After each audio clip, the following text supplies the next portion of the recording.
Okay, so I recorded a whole thing and then it went out. So here we go again. Darn it.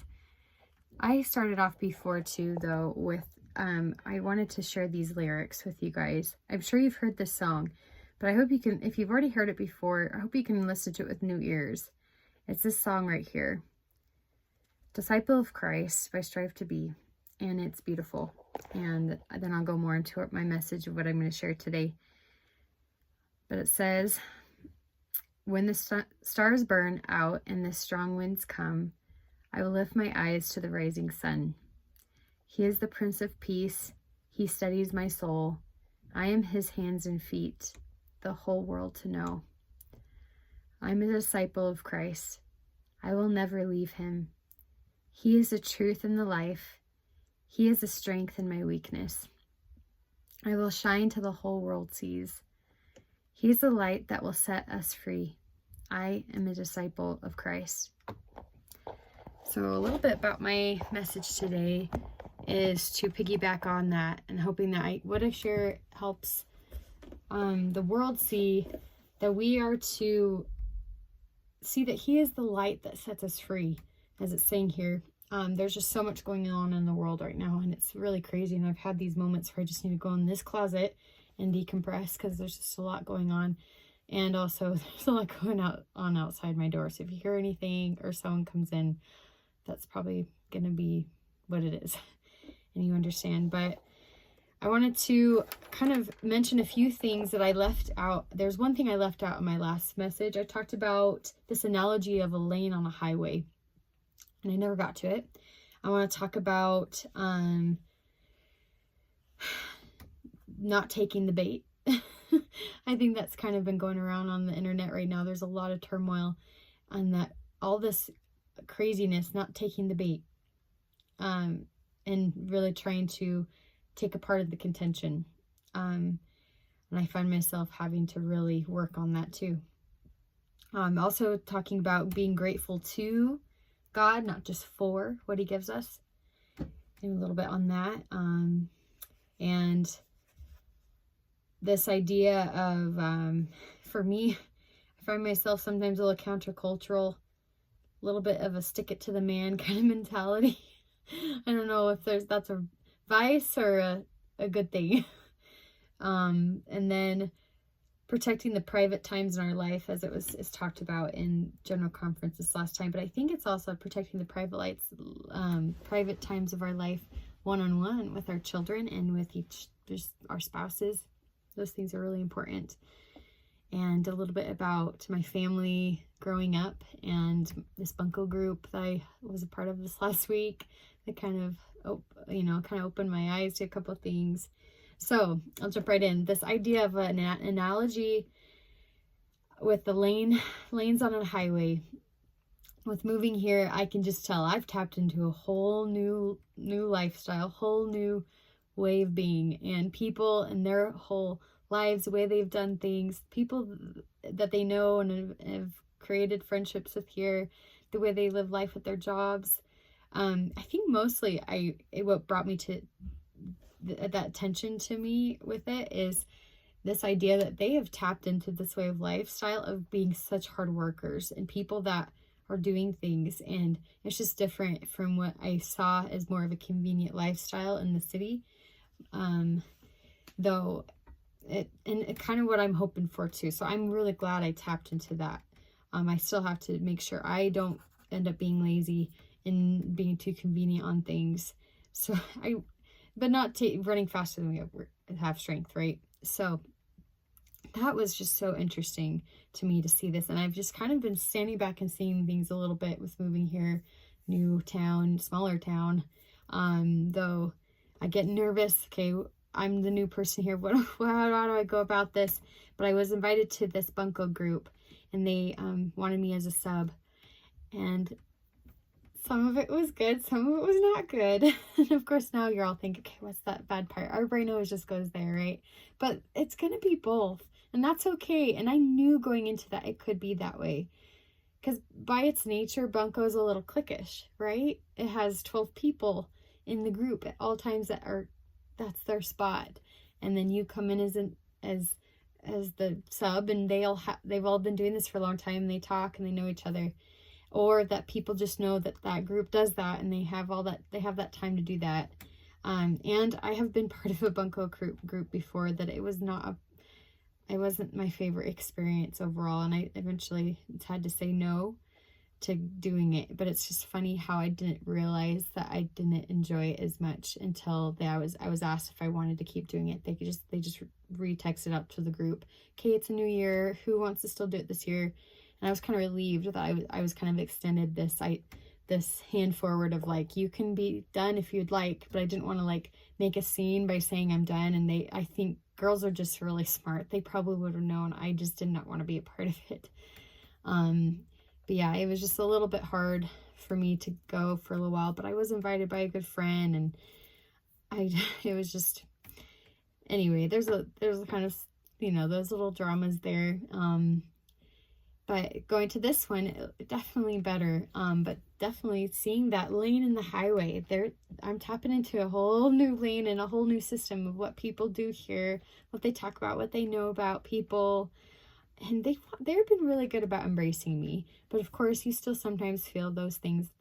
They're not sure, who you are. Yeah, it's just something I'm realizing this is gonna take time.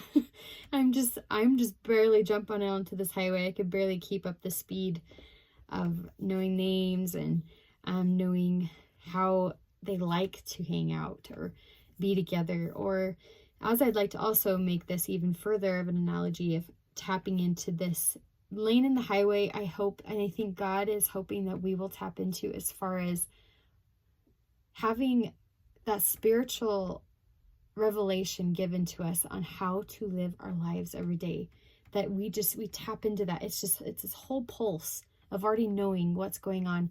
And there's so many people, as I watch and listen to here on YouTube, they just have this inclination before things happen, and then they do, and it's because they're so in tune and they know what they need to do next, maybe for their families, what they need to avoid, maybe a certain part of pop culture that's coming up that they knew they probably needed to avoid, and then it came out further that it probably was good to avoid, all those different things, or moving to a different place because they felt like that was what they needed to do. But I would like to tap into that part of that lane on the highway, that maybe it's that far lane that not many people go to, and like I said, just doing things differently, that you finally tap into what God is hoping for us to be a part of right now in Gathering Scattered Israel, to gather people to be ready for Zion, and to share messages like that, to have people understand that He is the one that steadies our soul. There's nothing that's going to do that besides Him. That He's the strength in your weakness. That He's going to be that truth that you're trying to, pull all the wool across your eyes, all the things going on right now, but then just see through what's the truth. But He is really that light that's going to shine forth and eventually someday set us free. And He already does set us free, but as a whole collective group, being able to live in Zion someday will be beautiful and wonderful. And I'm tapping into that, what that looks like. As I've said, and I'm a little bit frustrated, like I just want to be there, but I can't serve people necessarily to a certain extent unless I know them. These small steps toward getting to know people matter, and I'll share a story about that. But here's a quote about it here from General Conference. Is Elder Gong talked about this. It says, ministering is when we go from being neighbors who bring cookies to trusted friends, spiritual first responders. And I felt that way. I was able to go to an aquarium kind of further away from me right now, but I made a point to go see a friend from our old neighborhood, and it's just so touching to me, the kind of impact you don't realize you do until after you leave. And she was telling me that, and I was just so touched by her telling me that. And for years we got to know each other more and more. In the beginning we didn't really know each other, and she actually doesn't go to our ward. She's not a member of the church, but but she told me she just felt like she could trust and know me, and that we welcomed them and loved them, and it just felt so good to know like some efforts were making a difference. And I love and miss them, and I want to keep seeing them. And it's just, you just don't, it's hard to really see that. Sometimes I get tough on myself, like, does all this even matter? Do people care? Like, everyone's just doing their own thing right now, but people do care. And she told me very, very clearly those efforts were very helpful and very missed now, because she says people moved in there now, they haven't really spoken to them. And of course, you know, those things take time too. So it was just such a really eye-opening experience to have her share that with me, and her being so sweet about it. And she just gets nervous that people, when they don't know that she's not a member and her kids don't go to church, if she's like, or she just wonders if like people see her as an outsider, if she's over there killing babies or something, you know. She was being funny about it. But like, some people think that way, of just, you're one of the outsiders, especially in an area where there's just a lot of members. But it's just so important to see everyone as someone to love, not someone as the outsider. So part of this idea of this lane in the highway, and this Bunko group I was a part of, I was able to kind of see there's a whole lane in the highway I have to kind of navigate. And we're complex creatures, especially as women, pretty complex social creatures, and knowing what's going on. But I guess it felt good that I wasn't the only one that felt a little bit off when I did go to that. Because I talked to someone else, they said they had subbed there before, and they're like, it's just, you know, they're nice, but there's something a little bit off. And that's just kind of probably what the whole nature of the game is with Bunko. And it's just funny how sometimes and this is how it was with that last Bunko group, I just didn't realize that something was off until I was too into it, that I realized, actually, I really don't like this. And I'm just that type of person. I think maybe you are too. Many of us women are. We just don't really know how we feel until we finally get to a point where it's gotten a little too far, and we're like, that was going on the whole time in me. I didn't act on it. I didn't work on it, and I didn't actually voice and take action on making it better. So it feels very freeing when you get to that point. But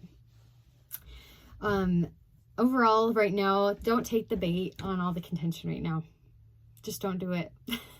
Really, like, I am just dead set right now on making sure there's not contention. And that's different from you don't want to be a doormat.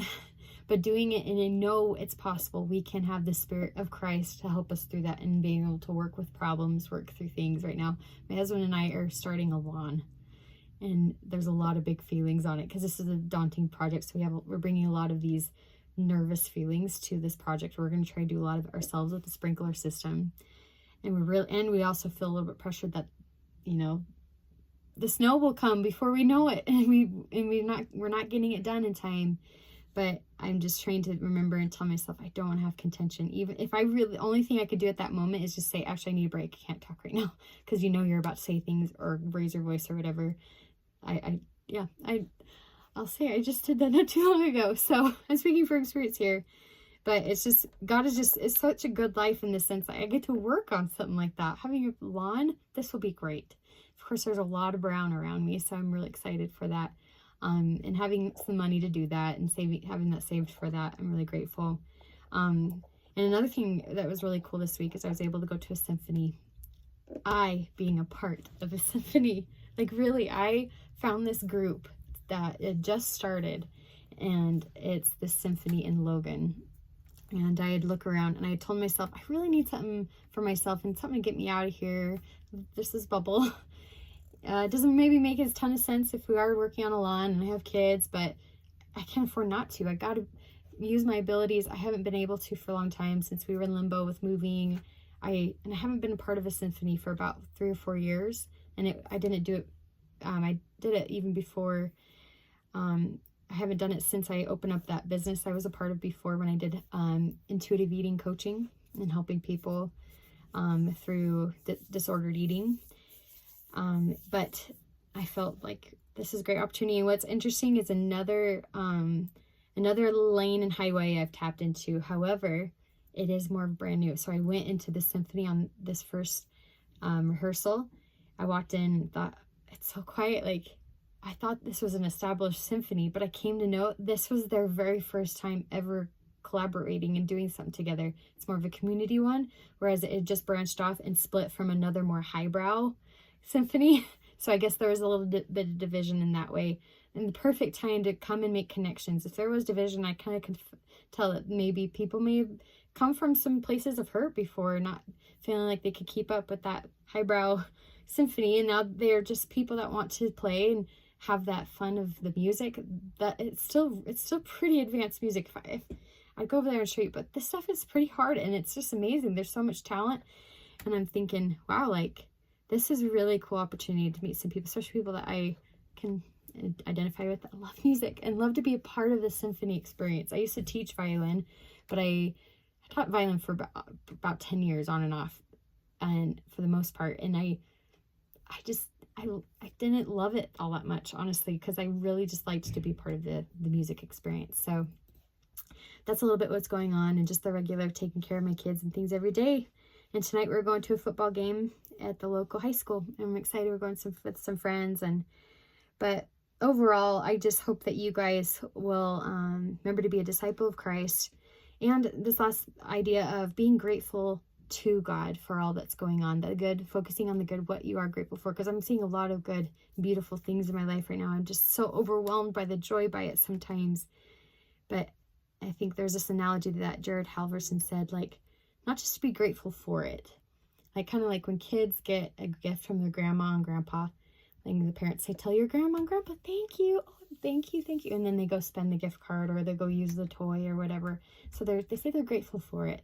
But it's really to be grateful to and the grandparent, and to have that better connection, that it's all about that relationship. Same with God. We want to be grateful to him, and not just, yay, I got what I needed, I'm going to go use it now.